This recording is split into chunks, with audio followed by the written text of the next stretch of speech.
എന്റെ മരണത്തിന് ശേഷം ഞാൻ വീണ്ടും വരും. അന്ന് ഓരോരുത്തരോടായി ഞാൻ പകരം ചോദിക്കും.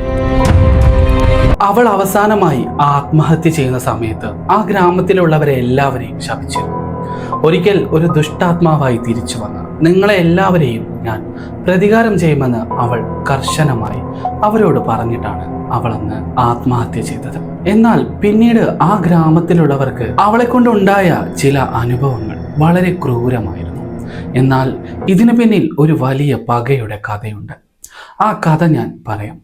മരിച്ചിട്ടും കാത്തിരിക്കുന്ന ഒരു ആത്മാവിൻ്റെ കഥ പറയാം.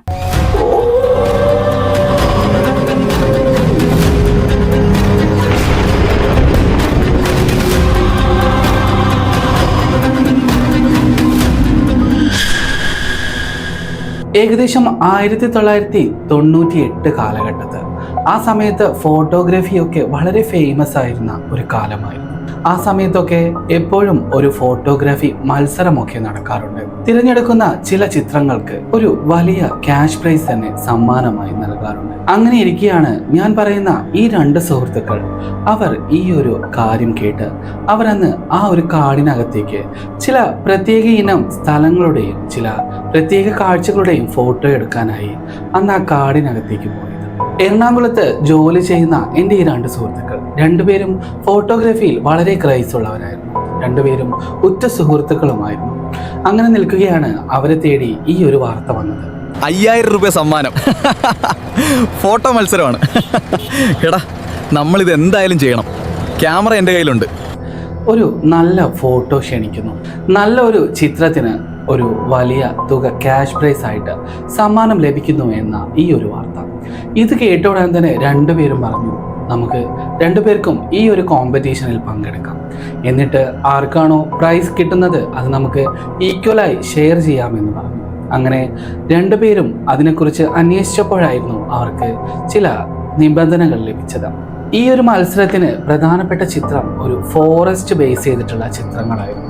അതായത് കാടുമായി ബന്ധപ്പെട്ട ചില റെയർ ആയിട്ടുള്ള ചില ചിത്രങ്ങൾ. അതിൽ മൃഗങ്ങളുടെയും പക്ഷികളുടെയും ഫോട്ടോ ഒരിക്കലും ഉണ്ടാവാൻ പാടില്ല. എന്നാൽ മൃഗങ്ങളുമായി ബന്ധപ്പെട്ട് എന്തെങ്കിലും ഒരു കാഴ്ച കിട്ടുകയാണെങ്കിൽ അത് നന്നാവുമെന്ന് പറഞ്ഞു. എന്നാൽ ഒരു മൃഗത്തെ മാത്രം ഫോക്കസ് ചെയ്തുള്ള ഫോട്ടോസ് ഒരിക്കലും അക്സെപ്റ്റ് ചെയ്യുന്നതല്ല എന്നുകൂടി അവരുടെ ആ നിബന്ധനയിൽ ഉണ്ടായി. അന്ന് അവർ ആ രാത്രി തന്നെ മൂന്നാറിലേക്ക് യാത്ര തിരിച്ചു. മൂന്നാറിനകത്തെ ചില ഹോണ്ടഡ് ഫോറസ്റ്റുകളുടെ ലിസ്റ്റുകളായിരുന്നു അവരുടെ കയ്യിലുണ്ടായിരുന്നത്. ഞാൻ ഈ പറയുന്ന രണ്ട് സുഹൃത്തുക്കൾ ആനന്ദും അരുണും അന്ന് ബൈക്കിൽ അങ്ങോട്ടേക്ക് യാത്ര തിരിച്ചു. രണ്ടുപേരുടെയും കയ്യിൽ വലിയ ബാഗും അതുപോലെ ക്യാമറകളുമൊക്കെ ഉണ്ടായിരുന്നു. അങ്ങനെ അവർ മൂന്നാറിലേക്ക് ഓരോ ചുരങ്ങളും കയറാൻ തുടങ്ങി. എന്നാൽ മൂന്നാറിൻ്റെ അതിർത്തി എത്തുന്ന സമയത്ത് നേരം ഏകദേശം ഇരുട്ടാൻ തുടങ്ങിയിരുന്നു. അവരുടെ ആ നിബന്ധനയിൽ ഉണ്ടായിരുന്ന ഒരു പ്രധാനപ്പെട്ട കാര്യമുണ്ട്. ആ ഒരു ചിത്രം നൈറ്റ് അറ്റ്മോസ്ഫിയറിൽ എടുക്കേണ്ടതായിരുന്നു. രാത്രിയിൽ മാത്രം എന്തെങ്കിലും പ്രത്യേക ഇനം സസ്യങ്ങളോ അല്ലെങ്കിൽ പ്രത്യേക ഇനം മരങ്ങളോ ഒക്കെ ആയിരുന്നു അവർക്ക് ആ ഒരു കോമ്പറ്റീഷന് വേണ്ടി ആവശ്യം. അങ്ങനെ ഓരോ ചുരങ്ങളും കയറുന്ന സമയത്ത് അവർക്ക് ചില വിചിത്രമായ കാര്യങ്ങൾ ഉണ്ടാവാൻ തുടങ്ങി. എന്നാൽ അവർക്ക് രണ്ടുപേർക്കും അറിയില്ലായിരുന്നു ഇതവരുടെ അവസാനത്തെ യാത്രയാണെന്ന്. ഈ അവസാനത്തെ യാത്ര എന്നൊക്കെ പറയുമ്പോൾ അവരിനി തിരിച്ചു വരില്ല എന്നാണോ നമ്മൾ ഉദ്ദേശിക്കുന്നത്? എന്നാൽ ആ ഒരു കഥ നമുക്ക് അല്പം വിശദീകരിച്ച് തന്നെ പറയാറുണ്ട്. അങ്ങനെ അവർ ആ ഒരു കാടിനടുത്തെത്തി. അവിടെ റോഡിനരികെ ആ ബൈക്ക് പാർക്ക് ചെയ്ത് അവർ ആ കാടിനകത്തേക്ക് നടക്കാൻ തുടങ്ങി. അങ്ങനെ കുറച്ചു ദൂരം നടക്കുമ്പോഴായിരുന്നു അവിടെ ചില പ്രത്യേക ഇനം സസ്യങ്ങളും അതുപോലെ ചില മരങ്ങളും ഒക്കെ കണ്ടത്. എന്നാൽ രാത്രിയാണെങ്കിലും അവർക്ക് മൃഗങ്ങളെ ഒന്നും കാണാൻ സാധിച്ചിരുന്നില്ല. അങ്ങനെ അവർ ഉൾക്കാടുകളിലേക്ക് യാത്രയായി. എന്നാൽ ഒരുപാട് ചിത്രങ്ങൾ അവർ ക്യാമറയിൽ പകർത്തി. തിരിച്ച് വീണ്ടും ബൈക്കിനടുത്തേക്ക് എത്തി അരുൺ ആനന്ദിനോട് പറഞ്ഞു, ഇവിടെയൊന്നും നമ്മൾ ഉദ്ദേശിച്ച തരത്തിലുള്ള കാഴ്ചകളോ ചിത്രങ്ങളോ നമുക്ക് ലഭിച്ചിട്ടില്ല. നമുക്ക് കുറച്ചും കൂടി മുകളിലെ ഉൾക്കാടുകളിലേക്ക് പോകാമെന്ന്. ആ ഒരു സമയത്തേക്ക് ഏകദേശം മൊത്തത്തിൽ ഇരുട്ടിയിരുന്നു. എന്നാൽ അവരന്ന് ബൈക്കുമായി ആ ഒരു വഴിയിലേക്ക് കടക്കുന്ന സമയത്ത് ചില നാട്ടുകാർ അവരെ തുറിച്ചു നോക്കുന്നുണ്ടായിരുന്നു. തൊട്ടടുത്തിരിക്കുന്ന ഒരു ചായക്കടയിൽ അവർ വണ്ടി നിർത്തി. അവിടെ നിന്ന് ഓരോ ചായയൊക്കെ കുടിച്ചായിരുന്നു പിന്നീട് അവർ മുന്നോട്ടേക്ക് പോകാമെന്ന് തീരുമാനിച്ചത്. ആ സമയത്ത് ആനന്ദ് ഒരു പോക്കറ്റ് റോഡ് കാണുന്നു. ഈ ഒരു പോക്കറ്റ് റോഡ് മെയിൻ റോഡിൽ നിന്നും കുറച്ച് വിട്ടായിരുന്നു. അത് തികച്ചും ഒരു മൺപാത തന്നെയായിരുന്നു. അരുൺ ചായക്കടയിലെ ആ ഒരു വൃദ്ധനോട് ചോദിച്ചു, ആ വഴി എങ്ങോട്ടേക്കാണ് പോകുന്നത്? ഞങ്ങൾ പട്ടണത്തിൽ നിന്നും വന്ന ഫോട്ടോഗ്രാഫേഴ്സാണ്. ഞങ്ങൾക്ക് അതിമനോഹരമായ ഒരു ചിത്രം പകർത്തിയെടുക്കാനുണ്ട്. അതുവഴി പോവുകയാണെങ്കിൽ ഞങ്ങൾക്ക് അത്തരത്തിലുള്ള എന്തെങ്കിലും കാഴ്ചകൾ ക്യാമറയിൽ കിട്ടുമോ എന്നൊക്കെ ചോദിച്ചു. അതിന് ആ ഒരു വൃദ്ധനായ മനുഷ്യൻ ഒന്നും തന്നെ ഉരിയാടിയില്ല. എന്നാൽ ആ കടയ്ക്ക് പുറത്ത് നിൽക്കുന്ന ചില നാട്ടുകാരായ മനുഷ്യരുണ്ടായിരുന്നു. അവർ അവരോടായി പറഞ്ഞു, നിങ്ങൾ ഒരിക്കലും ആ ഒരു ഭാഗത്തേക്ക് ഈ സമയത്ത് പോകരുത്. പ്രത്യേകിച്ച് ആ ഒരു പകുതി മുറിച്ച മരമുള്ള ആ ഭാഗത്തേക്ക് എന്തായാലും നിങ്ങൾ ഈ സമയത്ത് പോകുന്നത് അത്ര ശരിയല്ല എന്ന് ആ നാട്ടുകാർ അഖിലിനോടും അരുണിനോടും പറഞ്ഞു. എന്നാൽ അഖിലും അരുണും അത് കേട്ട് ഒന്ന് പരിഹസിച്ചിരിച്ചു. നിങ്ങൾ എന്തൊക്കെയാണ് പറയുന്നത്? ഈ സമയത്ത് കാടിനുള്ളിലേക്ക് പോയാൽ എന്താണ് പ്രശ്നമെന്ന് പറഞ്ഞു. അതൊന്നും ഞങ്ങൾക്കറിയില്ല. ഈ സമയത്ത് നിങ്ങൾ ഒരിക്കലും അങ്ങോട്ടേക്ക് പോകാൻ പാടില്ല എന്ന് ആ നാട്ടുകാർ പറഞ്ഞു. ആ കടയിലെ വൃദ്ധനായ മനുഷ്യൻ ആ സമയവും അവരെ തന്നെ തുറിച്ചു നോക്കിക്കൊണ്ടിരിക്കുകയായിരുന്നു. എന്നാൽ ഇവരുടെ വാക്കൊന്നും അവർ പാലിച്ചില്ല. അവർ ആ റോഡിലേക്ക് തന്നെ ലക്ഷ്യം വെച്ച് നടന്നു. ബൈക്ക് സ്റ്റാർട്ട് ചെയ്ത് ആ ഒരു മൺപാതയിലേക്ക് ബൈക്ക് അങ്ങോട്ടേക്ക് കയറ്റാൻ തുടങ്ങി. അങ്ങനെ അവർ ആ ഒരു മൺപാതയ്ക്കുള്ളിലൂടെ പോകുന്ന സമയത്ത് ഘോര വനമായിരുന്നു അവരുടെ രണ്ട് ഭാഗത്തും. ആ സമയത്ത് അഖിൽ ആനന്ദിനോട് പറഞ്ഞു, ഓ ഇത് ഭയാനകമായ വനമാണല്ലോ. നമ്മൾ താഴെ കണ്ടതുപോലെ ഒന്നുമല്ല, ഇത് കൊടും വനമാണ്. ഇവിടെ ചിലപ്പോൾ വന്യമൃഗങ്ങളൊക്കെ ഉണ്ടാവാനുള്ള സാധ്യത ഏറെയാണെന്ന് പറഞ്ഞു. എന്നാൽ അരുണും ആനന്ദും ഒരുപോലെ പറഞ്ഞു, ചിലപ്പോൾ നമുക്ക് വേണ്ട ഒരു ചിത്രം ഉറപ്പായും ഇവിടെ നിന്നും ലഭിക്കുമെന്ന്. അങ്ങനെ അവർ രണ്ടുപേരും ആ ഉൾക്കാടിന് നടുവിലേക്ക് പോകാൻ തുടങ്ങി. അങ്ങനെ കുറച്ചു ദൂരം ചെന്നപ്പോഴായിരുന്നു പിന്നീട് ഒരു ബൈക്കിന് പോലും പോകാൻ പറ്റാത്ത തരത്തിലുള്ള റോഡ് അവസാനിച്ചത്. പിന്നീട് അങ്ങോട്ട് കാൽനടയായി മാത്രമേ അങ്ങോട്ടേക്ക് നടന്നു പോകാൻ സാധ്യമായിരുന്നുള്ളൂ. അങ്ങനെ അവർ അവിടെ വണ്ടി നിർത്തി അങ്ങോട്ടേക്ക് കാൽനടയായി നടക്കാൻ ആരംഭിച്ചു. അങ്ങനെ നടന്ന് അവർ എത്തിച്ചേർന്നത് ഒരു തടാകത്തിനരികിലേക്കായിരുന്നു. ഇത് കണ്ട ഉടനെ തന്നെ ആനന്ദ് പറഞ്ഞു, ഓ എത്ര മനോഹരമായ ഒരു തടാകം, ഈ ഒരു സ്ഥലത്തേക്കാണോ അവർ പോകരുതെന്ന് പറയുന്നത് എന്ന്. ആ സമയത്ത് അരുൺ പറഞ്ഞു, ചിലപ്പോൾ ഈ പ്രദേശത്തേക്ക് കുടിവെള്ളം ലഭിക്കുന്നതൊക്കെ ഈ ഒരു തടാകത്തിൽ നിന്നാവാം. അപ്പോൾ ടൂറിസ്റ്റുകളും അതുപോലെ നമ്മളെപ്പോലെയുള്ള ഫോട്ടോഗ്രാഫേഴ്സും ഇങ്ങോട്ട് വന്നു കഴിഞ്ഞാൽ ഈ സ്ഥലം നാലാൾ അറിയും. പിന്നീട് ഇങ്ങോട്ടേക്ക് യാത്രക്കാരുടെ തിരക്കാവും എന്നൊക്കെ പറഞ്ഞു. അത് ചിലപ്പോൾ ഈ കുടിവെള്ളത്തിൻ്റെ കാര്യങ്ങളിലൊക്കെ എന്തെങ്കിലും മുടക്കം വരാൻ സാധ്യതയുണ്ടെന്നും പറഞ്ഞു. അതുകൊണ്ടാവാം ഗ്രാമത്തിലുള്ളവർ ഇങ്ങോട്ടേക്ക് ആരെയും കടത്തി വിടാത്തതെന്നും പറഞ്ഞു. എന്നാൽ അങ്ങനെ നിൽക്കുമ്പോഴായിരുന്നു ആനന്ദ് മറ്റൊരു കാഴ്ച കണ്ടത്. ആ ഒരു തടാകത്തിനരികിലായി ഒരു പകുതി മുറിച്ച ഒരു മരമുണ്ടായിരുന്നു. ആ മരം ദൂരെ നിന്ന് കാണുമ്പോൾ തന്നെ ആനന്ദിന് അങ്ങോട്ടേക്ക് എത്താനുള്ള ഒരു ആകാംക്ഷ വല്ലാതെയായിരുന്നു. എന്നാൽ അരുണിനോട് ഇതിനെക്കുറിച്ചൊന്നും പറഞ്ഞില്ല. കാരണം ആനന്ദിന്റെ മനസ്സിൽ ആ ഒരു മരത്തിൽ ഒരു നല്ല ഫോട്ടോഗ്രാഫി ഒളിഞ്ഞിരിക്കുന്നു എന്നതായിരുന്നു ഉണ്ടായിരുന്നത്. അങ്ങനെ അവൻ ആ ഒരു മരത്തെ ലക്ഷ്യം വെച്ച് പോകുന്ന സമയത്ത് ആ മരത്തിൻ്റെ താഴെയായി ചില ഏലസുകളും അതുപോലെ ഓരോ മന്ത്രചരടുകളും എന്തൊക്കെയോ പൂജ ചെയ്ത പോലുള്ള ചില വസ്തുക്കളും അവിടെ താഴെ കിടക്കുന്നു. എന്നാൽ ആ സാധനങ്ങൾക്കൊക്കെ ഏറെ കാലത്തെ പഴക്കമുണ്ടെന്ന് തോന്നി. അതുമാത്രമായിരുന്നില്ല, ആ മരത്തിൽ ചില കൊത്തുപണികൾ നടത്തിയിരുന്നു, എന്തൊക്കെയോ അക്ഷരങ്ങൾ കൊത്തിവെച്ചിരിക്കുന്നത് പോലെ. എന്നാൽ ഉടനെ തന്നെ അവൻ ആ ഒരു മരത്തെ അവനൊന്ന് സ്പർശിച്ചു. ആ സമയത്താണ് അവിടെ ഒരു വല്ലാത്ത കാറ്റ് ആഞ്ഞു വീശിയത്. അവന് തന്നെ എന്താണെന്ന് അറിയാത്ത രീതി. എന്നിട്ട് അവൻ കുറച്ച് പുറകിലേക്ക് നിന്ന് ക്യാമറ എടുത്ത് അവൻ ആ ഒരു മരത്തെ ഫോക്കസ് ചെയ്തു. അങ്ങനെ അവൻ മരത്തെ ഫോക്കസ് ചെയ്യുന്ന സമയത്താണ് പെട്ടെന്ന് അവൻ ആ ക്യാമറയിലൂടെ ആ മരത്തിന് മുകളിൽ ഒരു കറുത്ത പൂച്ച നിൽക്കുന്നത് കണ്ടു. പെട്ടെന്ന് ക്യാമറയിൽ നിന്ന് അവൻ കണ്ണെടുത്ത് ആ മരത്തിന് നേരെ റിയലായിട്ട് നോക്കി. ആ സമയത്തും അവിടെ ആ ഒരു പൂച്ചയുണ്ടായിരുന്നു. ആ പൂച്ചയുടെ കണ്ണുകൾ രക്തവർണം പോലെ തിളങ്ങുന്നുണ്ടായിരുന്നു. ഉടനെ തന്നെ അവൻ ആ ഒരു ഫോട്ടോ എടുത്തു. എന്നിട്ട് അരുണിനെ വിളിച്ച് അത് കാണിച്ചു കൊടുത്തു. ആനന്ദ് അരുണിനോട് ആ സമയത്ത് പറഞ്ഞു, എടാ നല്ലൊരു ഫോട്ടോ ലഭിച്ചു. ആ ഒരു മരത്തിന് മുകളിൽ ഒരു കറുത്ത പൂച്ച നിൽക്കുന്ന ഒരു ഫോട്ടോ ഇവിടെ കാണിച്ചേ എന്ന് പറഞ്ഞ് അരുൺ ആനന്ദിന്റെ കയ്യിൽ നിന്നും ആ ക്യാമറ എടുത്ത് നോക്കുമ്പോൾ അവിടെ ആ മരത്തിന് മുകളിൽ പൂച്ചയൊന്നും ഉണ്ടായിരുന്നില്ല. നിനക്ക് വെറുതെ തോന്നുന്നതാണ്, പക്ഷെ അത് നല്ലൊരു ചിത്രമാണ്, എന്തായാലും സേവ് ചെയ്ത് വെച്ചോളൂ എന്ന് പറഞ്ഞ് അരുൺ അവിടെയുള്ള ചില ഭാഗങ്ങളൊക്കെ ഫോട്ടോ എടുക്കാനായി നീങ്ങി. എന്നാൽ ആനന്ദ് പെട്ടെന്ന് ആ ഒരു പൂച്ച ഈ ക്യാമറയിൽ കാണാത്തതിനെ തുടർന്ന് അവൻ വല്ലാതെ നിശ്ചലനായി. വീണ്ടും അവൻ ആ മരത്തിനരികിലേക്ക് പോയി അവിടെ അങ്ങനെ നിൽക്കുകയായിരുന്നു.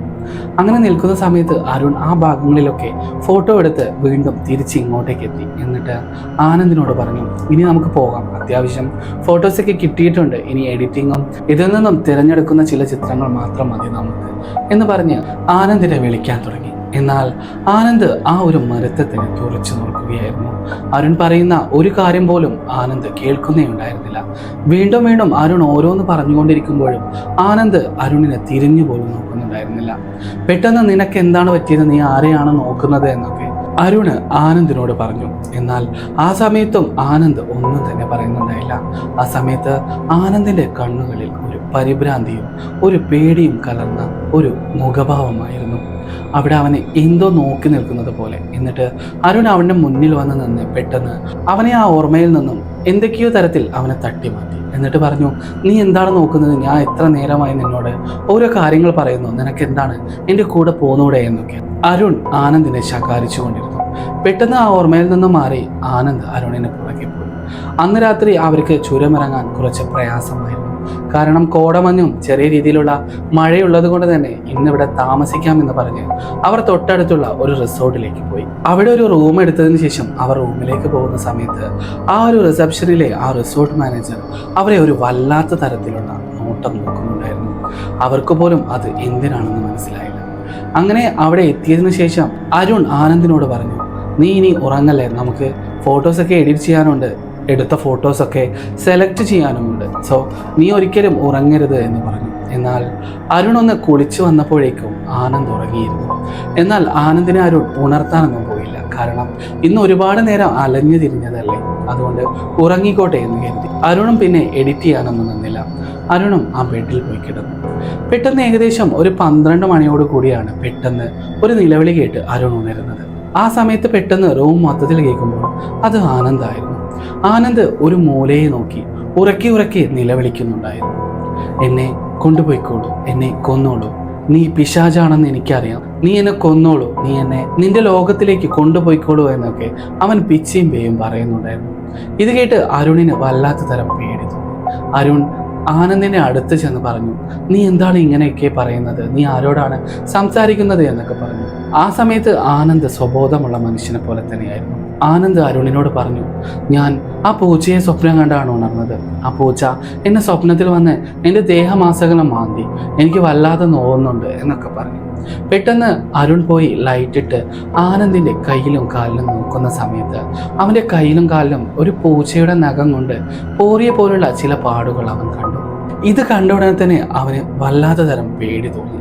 എന്നിട്ട് ആനന്ദിനോട് അരുൺ പറഞ്ഞു, എന്നാൽ ഇനി നമ്മൾ ഇവിടെ നിൽക്കണ്ട, ഇവിടെ എന്തൊക്കെയോ തെറ്റായി നടക്കുന്ന പോലെ എനിക്ക് തോന്നുന്നുണ്ട്, നമുക്ക് എന്തായാലും എത്രയും പെട്ടെന്ന് അടിവാരം ഇറങ്ങാം എന്ന് പറഞ്ഞു. എന്നാൽ ആ സമയത്ത് അരുണിനെയും പിടിച്ച് പുറത്തേക്ക് ഇറങ്ങാൻ നോക്കുമ്പോഴായിരുന്നു അവരുടെ ആ ഒരു വാതിലിന് മുന്നിൽ നിന്നും എന്തോ ആരോ ഒന്ന് മുട്ടുന്നത് പോലെ തോന്നിയത്. എന്നിട്ട് ഉടനെ തന്നെ അവൻ ചെന്ന് നോക്കുമ്പോൾ അതിഭീകരമായ ഒരു രൂപം, ഒരു പൂച്ചയുടെ ശരീരത്തിൽ നിന്നും ഉത്ഭവിച്ച രീതിയിലുള്ള ഒരു സ്ത്രീയുടെ രൂപം, അത് അവരെ തന്നെ നോക്കി നിൽക്കുന്നു. ആ രൂപം അതിശക്തത്തിൽ വാതിൽ തുറന്ന് അവരുടെ മുറിക്കകത്തെത്തി ആദ്യം അരുണിനെ അതിക്രൂരമായി ആക്രമിക്കാൻ തുടങ്ങി. അവൻ്റെ ശ്വാസം മുട്ടിച്ച് കൊല്ലുന്നത് പോലെ ആ ഒരു രൂപം അവൻ്റെ കഴുത്ത് നെരിക്കാൻ തുടങ്ങി.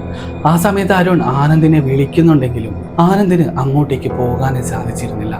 ആ സമയത്ത് പെട്ടെന്ന് ആനന്ദിൻ്റെ വായിൽ നിന്നും ചെവിയിൽ നിന്നൊക്കെ രക്തം ഛർദ്ദിക്കാൻ അവൻ തുടങ്ങി. സഹിക്കാൻ പറ്റാത്ത പോലെയും തോന്നി. എന്നാൽ ആ സമയത്ത് ആനന്ദ് അവിടെ മയങ്ങി വീഴുകയായിരുന്നു ചെയ്തിരുന്നത്. ഈ ശബ്ദമൊക്കെ കേട്ട് അവിടെയുള്ള ആ ഒരു റിസോർട്ടിലുള്ള പലരും അങ്ങോട്ടേക്ക് ഓടിയെത്തി. ആ സമയത്ത് ആനന്ദ് അവിടെ രക്തം ഛർദ്ദിച്ച് മയങ്ങിക്കിടക്കുകയായിരുന്നു. അതുപോലെ അരുൺ അവിടെ ആ ഒരു ബെഡിൽ ശരീരമാസകലം ഒരുപാട് മുറിവുകളോടെ ബോധരഹിതനായി കിടക്കുകയായിരുന്നു. പിന്നീട് അരുൺ കണ്ണു തുറന്ന് നോക്കുമ്പോൾ അരുൺ ആശുപത്രിയിലായിരുന്നു. തൊട്ടടുത്ത് അരുണിൻ്റെ പാരൻസും അതുപോലെ ആനന്ദിൻ്റെ അച്ഛനും മാനേജറും ഉണ്ടായിരുന്നു. കണ്ണ് തുറന്ന ഉടനെ തന്നെ അരുൺ ആനന്ദിനെയാണ് ചോദിച്ചത്. ആ സമയത്ത് ആനന്ദിൻ്റെ അച്ഛൻ വെങ്ങിപ്പൊട്ടിക്കൊണ്ട് പറഞ്ഞു, അന്ന് അവിടെ നിന്ന് നിങ്ങൾ വരുന്ന വഴിയെ തന്നെ ആനന്ദ് മരണപ്പെട്ടിരുന്നു. ആ സമയത്ത് അരുണ് വല്ലാതെ സങ്കടം തോന്നി. എന്താണ് ഞങ്ങൾക്ക് സംഭവിച്ചതെന്ന് വീണ്ടും വീണ്ടും ആവർത്തിച്ച് ചോദിച്ചു. ആ സമയത്താണ് ആ റിസോർട്ടിലെ മാനേജർ അവരോട് ഒരു കാര്യം പറഞ്ഞത്. നിങ്ങൾക്ക് എവിടെയോ ഒരു തെറ്റ് പറ്റിയിട്ടുണ്ട്. നിങ്ങളുടെ ക്യാമറ പരിശോധിക്കുന്ന സമയത്ത് ഒരു പകുതി മുറിച്ച ഒരു മരത്തിൻ്റെ ഫോട്ടോ കണ്ടു. ആ ഭാഗത്തേക്ക് നിങ്ങൾ ഒരിക്കലും പോകാൻ പാടില്ലായിരുന്നു. ആ ഒരു ഭാഗത്തെപ്പറ്റി ഒരു വലിയ കഥയുണ്ട് എന്ന് പറഞ്ഞ് അദ്ദേഹം ഒരു കഥ പറയാൻ തുടങ്ങി. പണ്ടുകാലത്ത് ഇവിടെ ഒരു വലിയ വരൾച്ച വന്നിരുന്നു. ആ സമയത്ത് ഇവിടെ ചില പൂജാകർമ്മങ്ങൾ നടത്തി ചില ഫലം കണ്ടു. ആ ഫലത്തിൽ പറയുന്ന ഒന്നായിരുന്നു, ഈ ഗ്രാമത്തിലെ തിരഞ്ഞെടുക്കുന്ന കല്യാണം കഴിയാത്ത ഒരു കന്യക പെണ്ണിനെ ആ ഒരു ഗ്രാമത്തിന്റെ അതിർത്തി മുഴുവൻ 3 ദിവസം നഗ്നയായി വലം വെച്ച് വന്നാൽ അവിടെ മഴ പെയ്യുകയും അവിടുത്തെ വരൾച്ച മൊത്തമായും മാറുകയും ചെയ്യുമെന്നായിരുന്നു അന്ന് വിശ്വസിച്ചിരുന്നത്. ആ സമയത്ത് ഈ വരൾച്ചയ്ക്ക് വേണ്ടി ഒരുപാട് പെൺകുട്ടികൾ ഇത്തരത്തിലുള്ള ത്യാഗങ്ങൾ ചെയ്തിട്ടുണ്ട്. എന്നാൽ അവസാനമായി തിരഞ്ഞെടുക്കപ്പെട്ട പെൺകുട്ടി ഈ കാര്യത്തിന് അവൾ സമ്മതിച്ചില്ല. അവർ ഗ്രാമമുഖ്യരെയെല്ലാം എതിർത്തു. എന്നിട്ട് അവിടെ നിന്നും ഇത് ചെയ്യാൻ പറ്റില്ല എന്ന് പറഞ്ഞ് ഇറങ്ങിപ്പോയി. എന്നാൽ ഇത് കണ്ട ഗ്രാമമുപ്പർക്ക് ദേഷ്യം തോന്നി. ആ സ്ത്രീയെയും കുടുംബത്തെയും അവിടെ നിന്ന് ഊര് കടത്താൻ തീരുമാനിച്ചു.